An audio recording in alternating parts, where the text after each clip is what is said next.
আসসালামু আলাইকুম এভরিওয়ান, কি অবস্থা সবার, কেমন আছেন সবাই? আশা করি সবাই নিশ্চয়ই ভালো আছেন। সব মেহেদি আছেন অনেক ভালো আছে। তো যাই হোক, আজকে কিন্তু খুব ঝাঁকানাকা স্টাইল একটা ভিডিও বিয়ে বাড়ি ব্লগ আসতেছে। যারা সে প্রথম থেকে শেষ পর্যন্ত থাকবেন অবশ্যই কিন্তু এনজয় করতে পারবেন। যারা এই টাইনে টাইনে দিয়ে দেখায় টাকাটা চলে যান তাদের জন্য ভাই মজা নাই, কিচ্ছু নাই। তো যাক, গাড়িটা অলরেডি স্টার্ট দিয়ে দিছি আর এখন আমি বেরোইতেছি। আরে দেন আমাদের পার্কিং এর সামনে বৃষ্টি হওয়ার কারণে কেদা মুদা দিয়ে শেষ। গতকালকে এখানে গাড়ি ফাইসে গেছে, হাইস গাড়ি দুইটা আমারটার মতো দুইটা গাড়ি ফাইসে গেছে, যার কারণে আমার একটু ভয় ভয় আছি কি আপনি বের করবো চিন্তায় আছি। তো যাই হোক, আল্লাহ ভরসা। তো চলেন বেরোইতেছি। আর প্যাসেঞ্জার বারবার ফোন দিয়ে বিরক্ত করতেছে, বলতেছে ভাই আসেন না কেন, আসেন না কেন, বলতেছে যে ভাই আসতেছি আসতেছি। আর এই যে এখন সময় হচ্ছে 10টা কত বাজে, 42 বাজে। তো যাই হোক, অলরেডি গাড়িটা আমি স্টার্ট দিয়ে দিছি। আর এখানে যে গাড়ি লাগাই নিয়ে ধর যা আছে লুকিং গ্লাস সব কিছু কিন্তু আমি খুলে নিয়ে বেরোতেছি। আর আপনারা যখন গাড়ি স্টার্ট দিয়ে যে কোনো জায়গা থেকে বেরোবেন অবশ্যই সিট বেল্টটা পরে নেবেন, কারণ সিট বেল্ট ছাড়া কিন্তু সমস্যা। সিট বেল্ট ছাড়া মামলা দিয়ে দেয় কিন্তু পুলিশ, ইদানিং একটু বেশি করতেছে। তো যাই হোক, সিট বেল্ট পরে নিলাম, সিট সব অ্যাটাচ করে নেবেন, আপনি মন মতন করে নেবেন, তারপরে কিন্তু গাড়ি নিয়ে বের হবেন। যাই হোক, ওনাদের এখানে যাওয়ার সাথে সাথে ওনারা সবাই গাড়িতে উঠে গেছে। আর আমরা কিন্তু আজকে যাইতেছি হচ্ছে 2টা গাড়ি, অ্যান্ড 3টা গাড়ি যাওয়ার কথা ছিল, ওইখানে পরে আরেকটা গাড়ি লাগে না, এই জন্য হচ্ছে আমরা আরেকটা গাড়ি নিয়ে নেই। কিন্তু আজকে 2টা গাড়ি যাইতেছি, একটা পাহাড়ের ভিতরে আর কি, আমাদের এলাকা থেকে ভালো এইটুকু দূরে আর কি, এই জন্য যাইতেছি। তবে আমাকে আগে দিয়ে দিছে, তো পিছনে যে গাড়িটা ছিল ওনাকে আমি পিছনে রাখছি। পরে বললাম যে ভাই আপনি আমার পিছন পিছন আসেন। পরে উনি ইচ্ছা করে আমাকে পিছনে দিছে, পরে বললো যে মেহেদি ভাই আপনি আগে যান, যেহেতু আপনার পরিচিত রাস্তা। পরে বললাম ঠিক আছে ভাই আপনি আসেন, আমার পিছনে আসেন। পরে যাইতেছি 2 গাড়ি। আর যখনই আমরা 2-3 গাড়ি বা 4 গাড়ি যখনই আমরা ট্রিপে কোথাও যাই তখন সবসময় চেষ্টা করি মানে সবাই একসাথে যাওয়ার, মানে একটা গাড়ি আগে টাইনে চলে গেলো আরেকটা গাড়ি পিছনে পড়ে গেল, এইভাবে আমরা বহরে যাই না। 2 গাড়ি 3 গাড়ি যখন আমরা দূরে কোথাও যাই ওই টাইম আমরা হিসাব করি যে আমাদের 2টা গাড়ি যেহেতু আসছি ঠিকভাবে, 2টা গাড়ি আবার ঠিকভাবে যেন বাসায় মানে পৌঁছতে পারি। এই জন্য 2 দিকে অবশ্যই নজর দিতে হবে, কোন পর্যন্ত আসলো কোন পর্যন্ত আসলো না, মানে একটু নজর দেই। মাঝে মধ্যে একটা করে ফোন দিয়ে জিজ্ঞাসা করি যে কোন পর্যন্ত আসলো, ঠিকঠাকভাবে আসতে পারতেছে কিনা, গাড়িতে কোনো প্রবলেম হয়েছে কিনা, এগুলো আর কি। তো আপনারাই চেষ্টা করবেন যখন দূরে কোথাও যাবেন, 2-3 গাড়ি যখনই যাবেন তখনই চেষ্টা করবেন সবসময় একসাথে যাওয়ার চেষ্টা করবেন। কারণ যেমন ধরেন আমি চাইলে কিন্তু ওই গাড়িটাকে আমি রেখে চলে যেতে পারি, বা হচ্ছে ওই গাড়িটা পিছন থেকে এসে আমাকে ওভারটেক করে চলে যেতে পারে। এই জন্য মানে একটা পারাপারি হয়ে গেত। এই জন্য সবসময় মানে আমরা 2জনই মানে একসাথে যাওয়ার চেষ্টা করি। ইনশাল্লাহ বাড়ির কাছাকাছি আইসা পড়ছি, বেশি একটা সময় লাগবে না। সামনে যাওয়ার পর দিকে আমরা একটা জায়গা থেকে দাঁড়াইতে পারি, হয়তো বা ওনারা কিছু কেনাকাটা করতে পারে, এর জন্য দাঁড়াইতে পারি। আর যেখান দিয়ে যাইতেছি ভাই রাস্তাটা খুবই সুন্দর, খুবই মাশাআল্লাহ, চোখের পলকে রাস্তাগুলো পরিবর্তন হয়ে যায়, আরও সুন্দর লাগে আমার কাছে। মানে যে এলাকাতে যাইতেছি বা যে এলাকায় যাব ওই এলাকার রাস্তাঘাটগুলা একদমই সিম্পল, খুবই ভালো লাগে আমার কাছে যেখান থেকে যাইতেছি। আর বৃষ্টি বৃষ্টি একটা ভাব আছে, বাইরে কিছুক্ষণ আগে দিকে বৃষ্টি হয়েছে, বৃষ্টির জন্য ওয়েদারটাও পরিবেশটা কত ঠান্ডা লাগতেছে, দেখছেন কত সুন্দর লাগতেছে, সবুজ একটা গ্রিন একটা ভাব আছে। কারণ আমাদের সোনার বাংলাদেশ তো ভাই, এই জন্য সোনার বাংলাদেশ না, এই জন্য তো সবুজ একটা গ্রান আছে। তো ওনারা বলতেছে ভাই বাইরে প্রচুর ঠান্ডা আছে, কিছুক্ষণ আগে দিক দিয়ে বৃষ্টি হলো, আপনি গ্লাস খুলে দেন। আমি পরে বললাম যে ভাই গ্লাস খোলা যাবে না, পারলে এসি তো আছেই, এসি চলবে, সমস্যা নাই ভাই, গ্লাস খুলে গাড়ি চালাতে পারবো না, মানে এই কথা আর কি ওনাদেরকে বললাম। পরে ওনারা বলতেছে ভাই তাহলে এখন কি করা যেতে পারে। পরে বললাম যে কিছু করার নাই, এসি লাগলাম এসি দিতেছি, কিন্তু ভাই গ্লাস খুলে গাড়ি চালাতে পারতাছি না। পরে বললাম মেহেদি ভাই সমস্যা নাই আপনি এসি থাক, মানে 3জনে বলতেছে এসি চালানোর, আর 2জনে বলতেছে ভাই এসি বন্ধ করে গ্লাস খুলে দেন। মানে কি বুঝলেন কিচ্ছু বুঝলেন। আমি বললাম যে ভাই আমার গাড়িতে তো গ্লাস খোলার মতো প্রসেসিং নাই, যদি থাকতো তাহলে তো অবশ্যই খুলে দিতাম। পরে বলতেছে মেহেদি ভাই গ্লাস খোলার দরকার নাই, এসি চলুক, সবসময় এসি চালান বা এসিতে থাকতে ভালোই লাগে, মানুষরা বলতেছে। তো দেখি সামনে বাজারে যাই আমরা দাঁড়াইতে পারি, হয়তো বা কোনো জায়গায় দাঁড়ামো, ওনারা কিছু কেনাকাটা করবো হয়তো। আর যাই হোক, সবাইকে উঠাই নিয়ে দেন সোজা চলে আসছি হচ্ছে আমাদের এখানে একটা জায়গা আছে, সখীপুর নামে একটা জায়গা আছে, এই যে প্রাণী সম্পদের সামনে আছি। আর মূলত আমাদের গাড়ি আসার কথা হচ্ছে 2টা, তো একটা গাড়ি আমি এসে দাঁড়াইছি, আরেকটা গাড়ি আসবে উনি পিছনে। উনি আসার সময় গ্যাস নিয়ে আসছে, যার কারণে টাঙ্গাইল শহর দিয়ে ঘুরে আসছে, আর যাওয়ার সময় আমার কিন্তু আবার ঘুরে যাইতে হইব। তো যাই হোক, হালকা হালকা বৃষ্টি হইতেছে, আর বৃষ্টি ভিতরে গাড়ি রাখছি। আর আমাদের মেসেঞ্জার কিন্তু ওনারা সবাই ওই মাঠের ভিতরে আড্ডা দিতেছে। তো তো যাই হোক এই যে সখীপুর আছে একদম সখীপুর একদম কোনো একটা জায়গার সামনে আছে, আমার গাড়িটাও কিন্তু এনে রাখছি। তো যাই হোক ওনারা একটু পরে আসলে কিন্তু আমরা এখান থেকে যাইতে পারবো। আর আমাদের আমরা দুইজন কিছু নামাজ পড়ার জন্য, নামাজ পড়ে আসলে কিন্তু আমরা আগাইতে পারবো। আর এমন আছে 2টা গাড়ি একসাথে হয়ে কিন্তু আমরা বিয়ে বাড়িতে যাবো। তো চলেন, ওয়েট করা ছাড়া কিছু করার নাই, একটু ওয়েট করি। তো যাই হোক আমাদের ওইখানে একটু দাঁড়াইছিলাম, তারপরে বাড়ির উদ্দেশ্য যাইতেছি। তো এখান থেকে বেশি একটা সময় লাগবে না, তবে ওনাদের এখানে যেখানে যাইতেছি সব পাহাড়ি অঞ্চল ভাই। তো রাস্তাঘাটগুলো দেখলেই তো বুঝতে পারছেন, বাড়িঘর তেমন একটা নাই, রাস্তাঘাট মোটামুটি ভালোই আছে, কিন্তু জায়গায় জায়গায় জায়গায় জায়গায় গর্ত হয়ে গেছে। মানে যে কিছু একটু ট্রাক চলে এদিক দিয়ে, কিছু মালবাহী ট্রাক যা, এর জন্য এদিক দিয়ে হচ্ছে যে মানে গর্ত বেশি, জায়গায় জায়গায় কিছু বিট নাই, তবে গাড়টা অনেক বড় বড়। যাক আজকে যাইতেছি হচ্ছে একদম বনের মধ্যে, বাগানের মধ্যে আর কি। গাড়িগুলা খুবই স্পিডে চলে এদিক দিয়ে, মানে অটো সিএনজি যেগুলো চলতেছে, মাঝে মধ্যে দেখতেছি বাইক, মানে সোজা কথা যদি বলতে যাই রকেটের গতিতে আইতাছে, বুঝি না এত জোরে চলে কি দিক দিয়ে। মানে পাহাড়ি অঞ্চলে মানুষ মনে হয় একটু গতি বেগ পছন্দ করে বেশি, সব দিকে মানে ওর বাবারে বাবা গুলির মতো ঢুকতেছে এক একজনে। তো দেখি আমাদের যে বাড়িতে যাওয়ার কথা ওনাদের এখানে কাছাকাছি চলে আসছে প্রায়। আর আসার সময় কি একটা বৃষ্টি ছিল ভাই, এদিক দিয়ে দেন বৃষ্টি হয়েছে, বৃষ্টি পানি বেজে গেছে 2 পাশ দিয়া।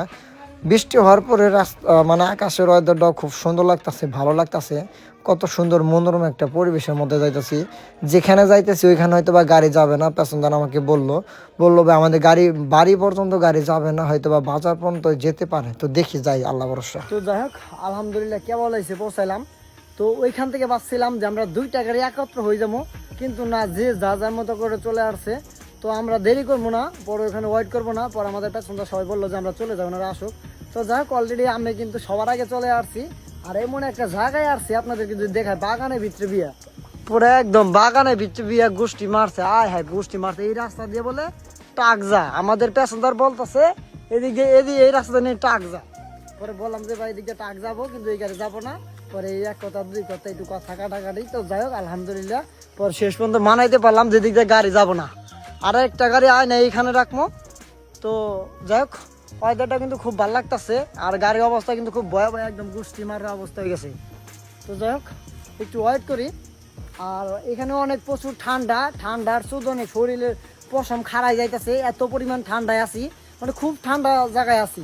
আর যাই হোক এইখান দিয়া এই জায়গা দিয়া গাড়ি নিয়ে যাইতে কয় প্যাসেঞ্জার, এইখান দিয়ে জীবনে গাড়ি যায়, হ্যাঁ এইখান থেকে গাড়ি যায়, প্যাসেঞ্জার দিক দিয়ে গাড়ি নিয়ে যাইতে কয়। তো যাই হোক আলহামদুলিল্লাহ নিয়ে যাইতে পারলাম না, আর দিক গাড়ি ঢুকাবো না। আমি বলছি যে লাখ টাকা দিল গাড়ি দিক দিয়ে হান্দা যাবো না, পরে আর কি পরে মানলো যে গাড়ি যাবো না। তো যাই হোক কাজে কাজে একটা জিনিস খেয়াল করবেন, কিছু কিছু জায়গা কিছু এমন মানুষ এমন মানুষের সাথে দেখা হয় যা ভাই বলার মতো না। আর গাড়ি চালালে যে কতজনে কত কথা শুনতে হয় তা বলার কোনো ভাষা খুঁজে আমি পাই না। তো যাই হোক আলহামদুলিল্লাহ খুব ঠান্ডা জায়গায় গাড়ি রাখলাম, গাড়িটা এখানে থাক, আর একটা করে এখানে রাখবো। আর এই যে বিশাল বড় উঁচা বাস দেখা যায়, যারে বেশি মেনশন করে দিবার মন চাই তারা দিয়ে দিবা, একবার এই দিক দিয়ে ওদিক দিয়ে হান্দাই দিবা যেদিকে জায়গা। গোষ্ঠী মারছে ওরাও দিয়ে চলে এই দিক দিয়া, হ্যাঁ সেই আকাশের ওয়েদারটা কিন্তু ভালো লাগতেছে বেশি। যাই হোক একটু ওয়েট করি, ওই গাড়িটা আসলে আমরা একত্রে যাইতে পারবো। তো যাই হোক অলরেডি খাওয়ার জন্য বেরিয়ে পড়লাম অলরেডি। আর এই যে মুকলেশ ভাই গড়ক সাবও চলে আসছে, গড়ক সাবে যে বৃষ্টির দিনে ছাতা নিয়ে আসছে, একটা ছাতা বাজায় নিয়েছে গড়ক সাবে দাওয়াত খাওয়ার জন্য, মানে উনি কিন্তু পরে আসছে আর আমি কিন্তু পিছনে আছি। আর এই যে আড়াই মানে কাদামাটি, একদম কাদামাটি, ধুপুর তীরে পিছলে পরে যায়, দেখেন যে আমার অবস্থা খারাপ, প্যান ধুইয়া দিচ্ছি অর্ধেক, স্যান্ডেল পরে আইছি, 5 সাইডে উঁচা করে নিছি, একদম পরে যায় আমার অবস্থা একদম শেষ, একবারে পুরা গোষ্ঠী মারছে, মানে একদম অবস্থা ভয়াবহ। আর এই দিক দিয়ে কিন্তু পুরা কলা বাগান, চিপাই চাপাই যা, কে কারণ আশা করার মন যায়, অসুবিধা নাই। আর মুকলেশ ভাই তো পুরা আসুদার কিছু কি কইতেছে আল্লাহ মাফিতে জানে। আর এই দিক দিয়ে পুরা কলা বাগান। তো আমরা কিন্তু মূলত যাইতেছি হচ্ছে একটা বাগানের ভিতর দিয়া, রাস্তাটা কিন্তু বেশি একটা ভালো না, পুরো রাস্তা কাদা। তো যাই হোক তো চলেন দেখি যাইতে থাকি। আর আজকের ওয়েদারটা কিন্তু অনেক ঠান্ডা, বৃষ্টি হয়েছে যে কারণে আরো অনেক বেশি ঠান্ডা। আর ওই যে এক আঙ্কেলে কাজ করতেছে এই জায়গায়, কলা গাছ কোপাইতেছে। যাক আলহামদুলিল্লাহ খাওয়া দাবার শেষ করে আসলাম। আর ওই যে মুকলেশ ভাই চেকায়া মেকায়া দিয়ে আয় হায় গোষ্ঠী মারছে, দরজা খুলতেছে। আর এই যে আমার গাড়িটা কিন্তু এখানে রাখছি, যেখানে রেখে গেছিলাম যেন এখানে রাখছি। তো যাক মাশাআল্লাহ খাবারটা খুব ভালো ছিল, যথেষ্ট ভালো ছিল, খাবারটা খেয়ে বেরিয়েছি। আর কিছুক্ষণ পরে আমরা চলে যাবো আর গাড়িটা কিন্তু একদম কঠিন জায়গায় রাখছি। এইখান দিয়ে হচ্ছে রাস্তা ওনাদের। আর প্রথমে আমার একটা গাড়ি রাখছিলাম এখানে, আরেকটা গাড়ি আসার জন্য ওয়েট করলাম। আর ওই যে মুকলেশ ভাই কিন্তু চলে আসছে। আর আজকের ওয়েদারটা অনেক সত্যি অনেক অসাধারণ লাগতেছে। বিশেষ করে আমার পিছনে যে সাইডটা আছে এই সাইডটা অনেক বেশি জোশ লাগতেছে।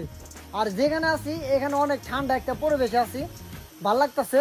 তো যাই হোক বসে একটু ওয়েট করি, কারণ একটু পরে প্যাসেঞ্জার চলে আসবে। ওনারা চলে আসলে কিন্তু আমরা বেরোয় চলে যেতে পারবো। তো চলেন একটু ওয়েট করি। যাই হোক এখন আমরা এখান থেকে বেরোতেছি। আর এখন সময়টা হচ্ছে 5:52 বাজে।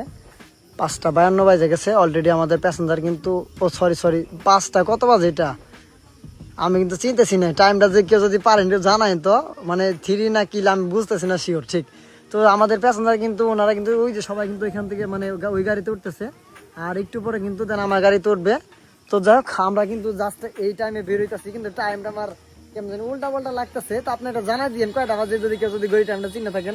আমি অবশ্যই জানি কিন্তু বলতেছি না আপনাদের টেস্টের জন্য। যাই হোক তো চলেন বের হই। যাই হোক অলরেডি আমরা কিন্তু বেরিয়ে পড়লাম। তবে যেখান দিয়ে গেছিলাম তো অন্য একটা রাস্তা দিয়ে আসা বললাম আর কি। তো প্রথমে আমরা যেখান থেকে গেছিলাম ওইখান থেকে যাওয়ার সময় সিএনজি গ্যাস নিতে পারি নাই। আর এখন কিন্তু বিকল্প যে রাস্তা আছে, মানে এখন যেখান দিয়ে আমাদের পাম্পে যেতে মানে সুবিধা হবে ঠিক ওইখান দিয়ে যাইতেছি। তবে এখান দিয়ে যাওয়ার সময় সামনে একটা বিল আছে, বিশাল বড় একটা বিল আছে। পরে দেখি ওনাদেরকে বললাম, মানে ওনারা বললো ভাই এদিক দিয়ে যাওয়ার সময় আপনাদের সিএনজি নিতেও মানে ভালো হবে, আর আমাদের রাস্তাও কিন্তু অনেক শর্ট হবে। তো আসার সময় যেহেতু আমরা চিনি না, প্যাসেঞ্জার চিনাই নিয়ে আসলো আর কি। যদি আগে যদি ভালোভাবে লোকেশনটা আমাকে দিত তাহলে কিন্তু আমি এখন যেখান দিয়ে বের হইতাছি ঠিক এই দিক দিয়ে কিন্তু ওই সময় কিন্তু আমি আসতাম। যেহেতু আমাকে ওইভাবে লোকেশন তেমন একটা ভালো করে দেয় নাই, যেহেতু গাড়ি আসছিলাম 2টা। অ্যান্ড টিপটা যেহেতু আমার ছিল না, অন্য একজনের ছিল, যে আমার সাথে আসছে মোকলেশ ভাই, যে গাড়িটা আমি দেখাইলাম ওই গাড়িটা হচ্ছে ওনার হচ্ছে টিপ। অ্যান্ড এর জন্য আমি প্যাসেঞ্জার সাথে তেমন ভালো করে লোকেশন বা কোনো কিছু জিজ্ঞাসা করি নাই। বললাম যদি জিজ্ঞাসা করবো ওনাদেরকে আবার বলে দিব, বলবো যে মেহেদি ভাইয়ের কাছে। তো বাইক একটু হঠাৎ করে টিপ দিলাম, আর কত কি জিজ্ঞাসাবাদ শুরু করে দিচ্ছে, কত কিলোমিটার কোন দিকটা যাইতে হবে, মানে থাকে না, এই জন্য আর কি কোনো কিছু জিজ্ঞাসা করি না আমি পরে। আর টাঙ্গাইলের মধ্যে কিন্তু একটা পাহাড় আছে, সখীপুর পাহাড়। তো পাহাড়টা সত্যি অনেক অসাধারণ লাগতেছে, রাস্তাঘাটগুলো একদম অনেক মাশাআল্লাহ খুব সুন্দর লাগতেছে। কার কাছে কেমন লাগতেছে কিন্তু জানি না, কিন্তু আমার কাছে অনেক সুন্দর লাগতেছে। তো আপনারা বাইরে ভিউ তো দেখতেছেন। আর এখন কিন্তু অলরেডি সন্ধ্যা হয়ে যাচ্ছে। সন্ধ্যার সময় পরিবেশটা অনেক সুন্দর, ভালো লাগতেছে, মনোরম একটা পরিবেশ। কিছুক্ষণ আগে এইখান দিয়ে বৃষ্টি হলো, মানে বৃষ্টির দিনে টিপ মারা একটা প্রবলেম। তো আপনারা দেখছেন যে কেদার ভিতরে গেছিলাম গাড়ি রাইখা, মানে খাইতে যাইতে হয়েছে, কি একটা প্রবলেমে পড়ছি, কাদার মধ্যে পেয়ার নষ্ট হয়ে গেছে আজকে। কত সুন্দরই লাগতেছে। সামনে হয়তো বা ভালো কোনো কিছু দেখার আছে, তো দেখি যাইতে থাকি। সামনে হয়তো বা যেতে যেতে কোনো কিছু সৌন্দর্য দৃশ্য বা দেখতে পারবো, হয়তো বা দাঁড়াইতে হবে ওনাদের জন্য। আমাকে বললো ভাই, মানে ওনাদেরকে আমি বলছি এদিক দিয়ে চলে যাই। এই দিক দিয়ে যাওয়ার মানে হইলো যে আমাদের সিএনজি পাম্পে কাজ হবে, অ্যান্ড আমাদের রাস্তা অনেক সর হবে। এই জন্য ওনাদেরকে বালুর দিয়ে এই দিক দিয়ে নিয়ে যাইতাছি, তাছাড়া কিছু কারণ নাই। এইখানে একটা বিল আছে, যে বিলের কথা আমি আপনাদেরকে বলছিলাম ভিডিওর প্রথমে। অ্যান্ড আজকে কিন্তু সে বিলে চলে আসছি। এই বিলটা হচ্ছে টাঙ্গাইল বাসাইল একটা জায়গা আছে, এখানে একটা বিল আছে, বাসাইল বিল যেটা বলে নাকি, কি যেন বিলের নামটা আমি শিওর বলতে পারতেছি না। তবে বৃষ্টির দিনে তো ভালোই লাগতেছে। তো অলরেডি কিন্তু শুরু হয়ে গেছে মেলা, মানে মেলা থেকে যদি কোনো কিছু থাকে সেটা হচ্ছে এখানে বাসাইল হচ্ছে কি জানি জায়গা, বাসাইল বিল নাকি কি যেন বিল বলে এটারে। টাঙ্গাইল বাসাইলে যদি কেউ থেকে থাকেন অবশ্যই বিলটার নাম কি। আর টাঙ্গাইল সদর বা টাঙ্গাইল জেলা থেকে যদি কেউ যদি ভিডিওটা পেয়ে থাকেন বা কেউ যদি দেখে থাকেন অবশ্যই কমেন্টস করে জানাবেন কে কোন জায়গা থেকে দেখতেছেন। মানে আমাদের টাঙ্গাইল সদর বাদে অ্যান্ড কোনো জেলা থেকে যদি ভিডিওটা যদি যায় থাকে অবশ্যই কমেন্টস করে জানান কে কোন জায়গা থেকে দেখতেছেন, ভিডিওগুলো কেমন লাগে। তো দেখি সামনে যাওয়ার পরে একটু দাঁড়ামো, আমারও খুবই ভালো লাগতেছে। বিকাল টাইমে তো আসছি, সন্ধ্যার টাইমের জন্য খুবই ভালো লাগতেছে না তেমন একটা। যদি আরেকটু আগে কিছুক্ষণ আগে যদি আসতে পারতাম খুবই সুন্দর লাগতো। কত সুন্দর একটা পরিবেশ এখানে ঘটে গেছে, ভালোই লাগতেছে। চলেন দেখি সামনে গিয়ে দাঁড়ায় আপনাদেরকে একটু দেখাই। যাই হোক আমরা কিন্তু চলে আসলাম হচ্ছে বাসুলিয়া বিলে। তো এখানে আমরা একটু দাঁড়াইলাম, আমাদের যাত্রী যারা আছে ওনারা একটু বিলে একটু ঘুরে ঘুরে দেখতেছে। আর একটা গাড়ি হচ্ছে কই পিছনে তো নাই, আরেকটা গাড়ি হচ্ছে আমাদের সামনে চলে গেছে, এই যে আরেকটা গাড়ি। তো যাই হোক 2টা গাড়ি কিন্তু মূলত আমরা 2টা জায়গায় রাখছি। মুকলেশ ভাই হচ্ছে সামনে দাঁড়াইছে আর আমি হচ্ছে পিছনে দাঁড়াইছি। তো এই বিলে মুকলেশ ভাই আপনার নামাই দেই জানগা বাইশা আনগা, একটু নৌকাতে একটু ঘুরে ঘুরে বাইশা দেখে আনগা। তো যাই হোক দিনের বেলা হয়তো অনেক জমজমট জট, আরে বাহ ফাইন পাশার ভিতরে ব্যাক সাইডে লাল নীল বাতি সবুজ ধাপ পারতাছে, মানে এক একজনে ঘুরতাছে চেকাই বেগাই দিয়ে। আর এই যে নৌকাগুলো ভাড়া নিয়ে যাইতাছে পায় না, আইলো পায়। যাই হোক বিলটা কিন্তু অনেক অসাধারণ, বিশাল বড় একটা বিল। আর আমরা যদি বিকাল দিকে আসতে পারতাম তাহলে খুব সুন্দর উপভোগ করতে পারতাম এই ঠান্ডা বাতাস, ঠান্ডা একটা ওয়েদার, কত সুন্দরভাবে ঘুরতে পারতাম। তো যাই হোক কিছু করার নাই, কিছুক্ষণ ওয়েট করতে হইব। আর এই দুটো ছোট ভাই আইছে পিছন পিছন দেখতে দেখতে। তোর ভালো আছো বাবু? না ভালো আছো? যাই ওরা ভালো আছে, ওকে মুখ দিয়ে আওয়াজ বের হইতেছে না, কারণ এইখানে একটা মানে একটা উঠতে চাইছিল, সময় মিললো না, যার কারণে হচ্ছে যে আজকে আর ওটা হইলো না। তো যাই হোক, তো দেখি একটু পরে এখান থেকে চলে যাবো আমরা। আর যাই হোক পাম্পে চলে আসলাম গ্যাস নেওয়ার জন্য। আমাদের টাঙ্গাইল এলাকাতে পাম্প আছে, এই যে পাম্পে থেকে গ্যাস নিতেছি আজকে। আমাদের টাঙ্গাইল রসুলপুর রাবনা বাইপাস সবুর পাম্প। আমার গাড়িটা হচ্ছে ওই যে পাশে এক সাইডে রাখছি, এইখান থেকে গাড়ি ঢুকতেছে। আর আমাদের প্যাসেঞ্জার কিন্তু একটা নেমে নেমে চলে গেছে। এখানে চাইলে কিন্তু আপনি ফুলও নিতে পারবেন, এখানে তেল গ্যাস দুইটাই পাবেন, যেহেতু আমার সিএনজি লাইনে আছি। তো যাই হোক একটু পরে গ্যাস নিয়ে এখান থেকে চলে যেতে হবে। আমার পাম্পের 2-5 মিনিটের ভিতরে অনেক গাড়ি জমে গেল, কারণ এখন সময়টা হচ্ছে কয়টা বাজে, 8:07।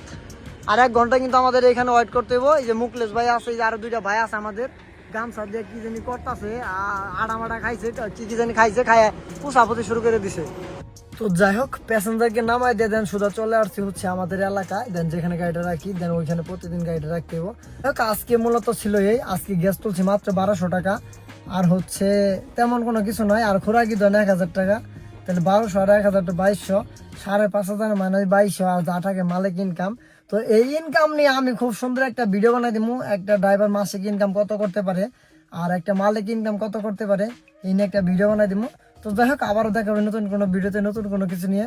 আবারও বিয়ে বাড়ির ঝাঁকানাকা ব্লগ আসতেছে। আর ভিডিওগুলো ঠিক মতো করতে পারতেছি না, ওই রকম বিয়ে বাড়ি পড়তেছে না। তো যাই হোক আজকে পর্যন্ত, আবার দেখা হবে নতুন কোনো ভিডিওতে, নতুন কোনো কিছু নিয়ে। আল্লাহ হাফেজ।